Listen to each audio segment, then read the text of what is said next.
Semangat pagi. Jumpa lagi dengan saya Fauzan Laya. Kali ini saya berbagi ilmu ataupun pengalaman tentang tanah gadai.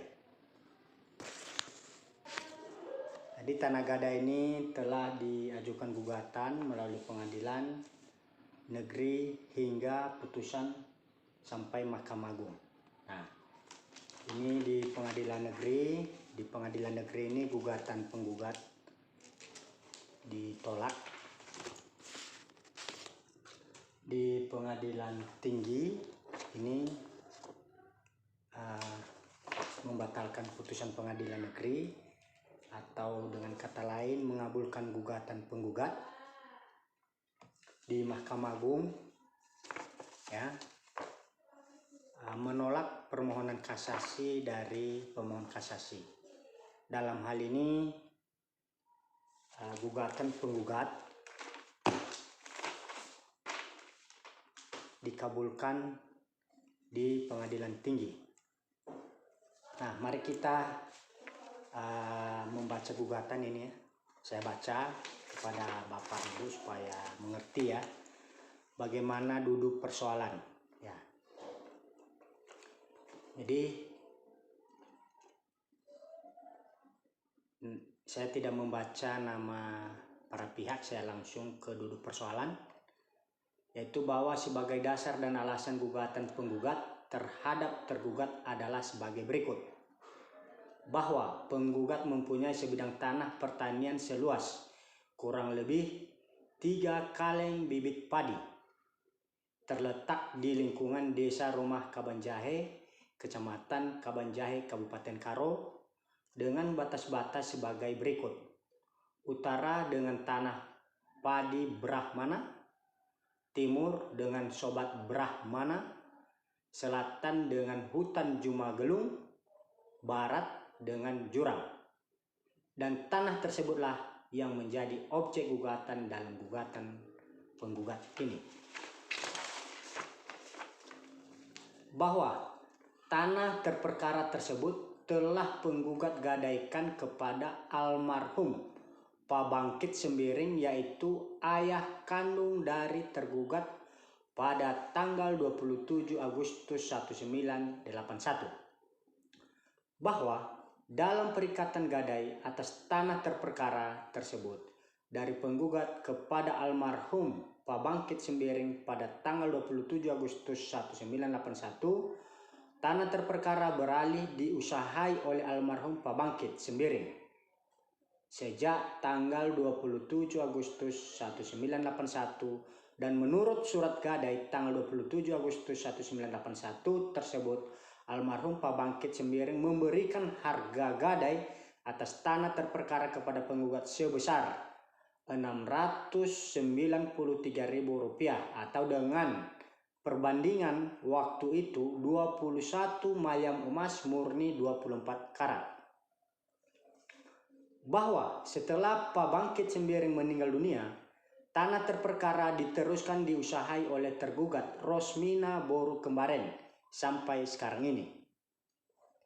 Bahwa akhir-akhir ini tergugat Rosmina Boru Kembaren telah pula mengaku sebagai pemilik atas tanah terperkara dengan dalih atau dasar surat penyerahan hak milik tanah atau atau ganti rugi tanggal 30 April 1993 dari penggugat kepada tergugat Rosmina Boru Kembaren. Bahwa penggugat tidak pernah membuat dan menandatangani surat penyerahan hak milik tanah atau ganti rugi atas tanah terperkara sebagaimana dimaksud dalam surat tertanggal 30 April 1993 tersebut. Dan dengan tegas penggugat membantah keabsahan dan kebenaran surat tersebut. Bahwa sesuai dengan ketentuan pasal 7 ayat 1, ini perlu digarisbawahi ya. Bahwa sesuai dengan ketentuan pasal 7 ayat 1 Undang-Undang nomor 56/PRP/1960 tentang gadai tanah, kiranya tepat menurut hukum tanah terperkara kembali kepada penggugat tanpa tebusan dan syarat dalam bentuk apapun dengan alasan bahwa sejak tanggal 27 April 1981 dikuasai dan diusahakan oleh penerima gadai dalam hal ini Pak Bangkit Sembiring almarhum, dan tentu telah menikmati segala hasil keuntungan atas pengolahan tanah terperkara tersebut. Bahwa menurut ketentuan jurisprudensi Mahkamah Agung dan ketentuan undang-undang tersebut di atas, gadai tidak mengenal daluarsa. Bahkan ditegaskan bahwa setelah 7 tahun gadai berlangsung dan dengan sendirinya berakhir, dan tanah objek gadai harus kembali kepada pemilik tanah tanpa ada pembayaran dalam bentuk apapun dalam tenggang waktu 1 bulan kemudian. Bahwa penggugat khawatir tergugat tidak akan beretikat baik untuk menyerahkan tanah terperkara kepada penggugat, walaupun nantinya telah ada putusan yang berkekuatan tetap atas perkara ini. Untuk itu, penggugat memohon kepada Pengadilan Negeri Kabanjahe agar menghukum tergugat untuk membayar uang paksa atau duang som sebesar 250 per hari, terhitung sejak adanya putusan yang berkekuatan tetap dalam perkara ini sampai dengan tergugat menyerahkan tanah terperkara kepada penggugat secara baik dan kosong tanpa ada halangan apapun. Berdasarkan hal-hal tersebut di atas, penggugat memohon kepada Ketua Pengadilan Negeri Kabanjahe untuk memanggil para pihak yang berperkara sekaligus memeriksa perkara perdata tersebut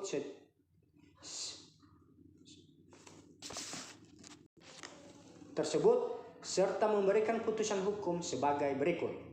Primer, mengabulkan gugatan penggugat untuk seluruhnya. 1. Menyatakan bahwa tanah terperkara adalah hak dan milik penggugat.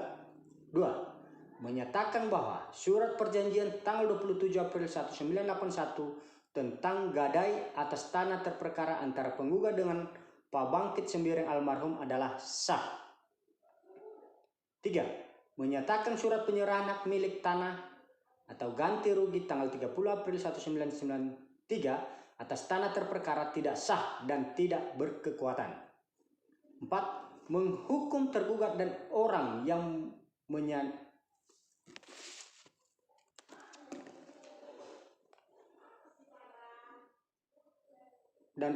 yang menyadarkan hak atas dasar perikatan gadai atas tanah terperkara dari penggugat kepada almarhum Pak Bangkit Sembiring pada tanggal 27 April 1981 beserta orang lain yang memperoleh hak dari tergugat untuk menyerahkan tanah terperkara kepada penggugat tanpa syarat apapun dalam keadaan kosong dan baik tanpa ada halangan apapun.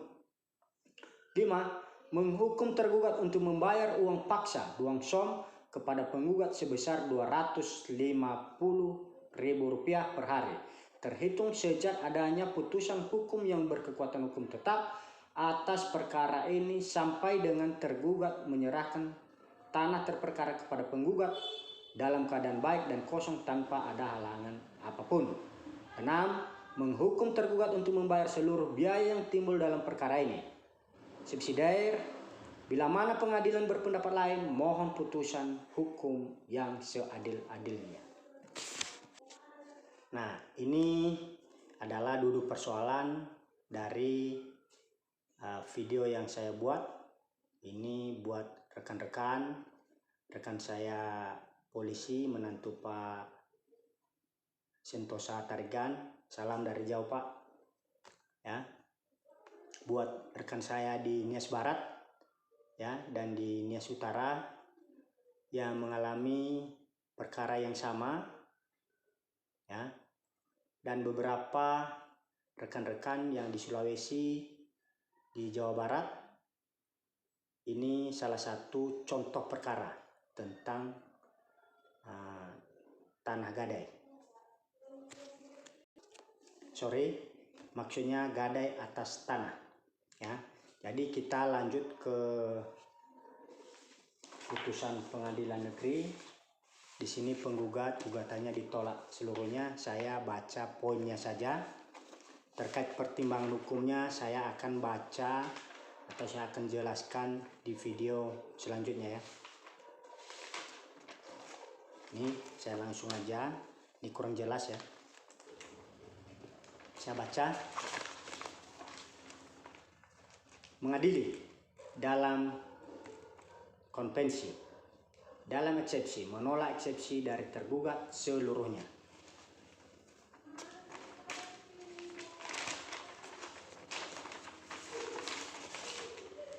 Dalam pokok perkara, menolak gugatan penggugat untuk seluruhnya. Nah, jelas ya, gugatan penggugat telah ditolak seluruhnya. Ini di tingkat pengadilan negeri. Dalam rekonvensi, 1. Mengabulkan gugatan penggugat dalam rekonvensi atau tergugat dalam konvensi untuk seluruhnya. 2. Menyatakan surat penyerahan hak milik tanah atau ganti rugi tanggal 30 April 1993 sah menurut hukum. 3. Menyatakan tanah terperkara sah sebagai kepunyaan penggugat dalam rekonvensi. Dalam konvensi dan rekonvensi, menghukum penggugat dalam konvensi, tergugat dalam rekonvensi untuk membayar segala biaya yang timbul dalam perkara ini sejumlah Rp144.000. Nah, itu adalah amar putusan pengadilan negeri. Sedangkan amar putusan pengadilan tinggi ini ya. Jadi saya membaca intinya saja ya. Terkait pertimbangan hukumnya saya akan membaca atau menjelaskan di video selanjutnya. Mengadili, menerima permohonan banding dari penggugat atau pembanding. 2. Membatalkan putusan pengadilan negeri Kabanjahit tanggal 17 dan seterusnya yang dimohonkan banding. Dan mengadili sendiri dalam konvensi, dalam eksepsi, menolak eksepsi tergugat seluruhnya. Dalam pokok perkara, mengabulkan gugatan penggugat untuk sebagian, yaitu 1. Menyatakan tanah terperkara adalah hak dan milik penggugat. 2. Menyatakan surat perjanjian tanggal 27 April 1981 tentang gadai atas tanah terperkara antara penggugat dengan Pak Bangkit Sembiring almarhum adalah sah. 3. Menyatakan surat penyerahan hak milik tanah atau ganti rugi tanggal 30 April 1993 atas tanah terperkara tidak sah dan tidak berkekuatan hukum.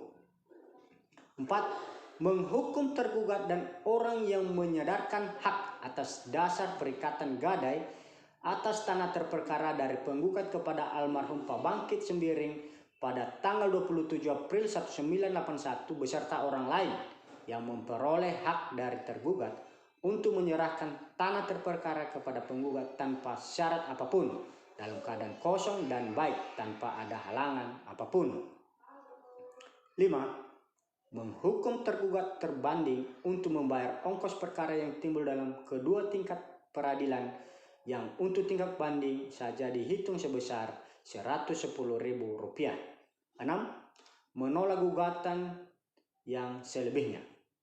Dalam rekonvensi, menolak gugatan penggugat rekonvensi atau tergugat dalam konvensi atas tergugat rekonvensi atau penggugat dalam konvensi untuk seluruhnya. 2. Menghukum penggugat rekonvensi atau tergugat dalam konvensi untuk membayar ongkos perkara dalam kedua tingkat peradilan ini sebesar nihil. Nah, itu adalah di tingkat banding atau pengadilan tinggi. Nah, gugatan penggugat itu dikabulkan di tingkat pengadilan tinggi atau tingkat banding. Kita lihat di putusan Mahkamah Agung atau kasasi ya. Ini saya juga membaca poin-poinnya saja. Ini ya. Mengadili, menolak permohonan kasasi dari pemohon kasasi Rosmina Borkembaren tersebut. 2. Menghukum pemohon kasasi atau tergugat untuk membayar biaya perkara dalam tingkat kasasi ini sebesar Rp500.000. Nah, itulah inti daripada perkara ini, gadai atas tanah secara teori hukum ada dasarnya dan prakteknya juga telah sesuai ya. Saya rasa itu telah sesuai antara teori hukum dengan praktek hukum. Nah, jadi itulah yang menjadi duduk persoalan dan hasil dari proses persidangan yang telah diuji di pengadilan. Oleh sebab itu, kepada rekan-rekan, Bapak Ibu, saudara-saudara dimanapun berada yang mengalami kasus yang sama, yaitu gadai atas tanah, telah jelas duduk persoalannya. Nah, bagaimana tentang pertimbangan hukumnya saya akan bahas di video selanjutnya. Nah, sekian dari saya. Mohon maaf bila ada sikap ataupun perkataan atau tingkah yang tidak sesuai di hati Bapak Ibu saudara-saudari. Saya akhiri, semoga video kali ini bermanfaat dan bisa menyelesaikan persoalan yang Bapak Ibu saudara-saudari hadapi. Untuk informasi lebih lanjut bisa menghubungi saya melalui nomor handphone ataupun WA 0813 65500 509. Saya ulangi sekali lagi, 0813 65500 509. Sekian dan terima kasih. Semangat pagi.